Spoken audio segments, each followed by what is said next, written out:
Today I'm at Newton-Le-Willows Cemetery, just outside London. There's 46 Commonwealth war grave commemorations. This is inside of the chapel.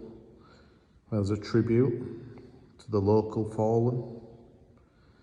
It's the 80th anniversary. And this is a grave of Flight Sergeant Edward Arnold Blackburn. On the 8th of June, the crew of the 51st Squadron took off from Snaith Airfield for a bombing operation in northern France.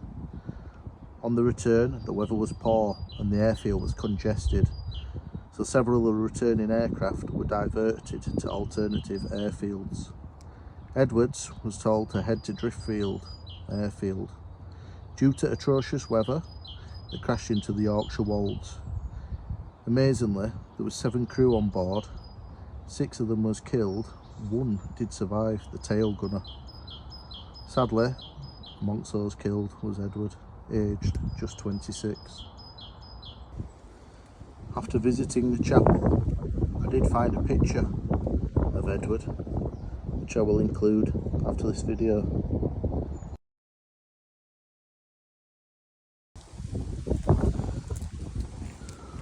And here we have the grave of Sergeant John Russell, who was serving in the RAF. On the 15th of June 1942, John and 2 of his crewmates crashed shortly after taking off in their Blenheim bomber. Sadly, all men on board were killed.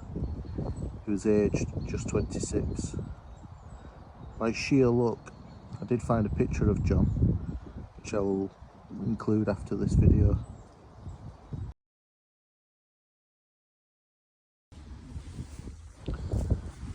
We're at the grave of Private George Lee. George was born in Earlstown in Newton-Le-Willows. He entered the Balkans on the 15th of August 1915. Saw some very heavy fighting before coming down with dysentery. He became very depressed and had to be strapped down after attempting suicide. He served in the army just over a year, and on the 16th of August 1916 was discharged, no longer fit for service.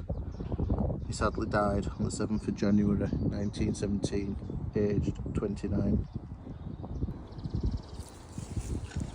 Now at the grave, leading aircraftsman James McMANUS. James was a leading aircraftsman in the Royal Air Force Volunteer Reserve. He died on the 10th of January 1945 in Winswick EMS Hospital of a cerebral abscess. He was 31 years old. I stood by the grave of Private John MULLIN. He was born in Glasgow.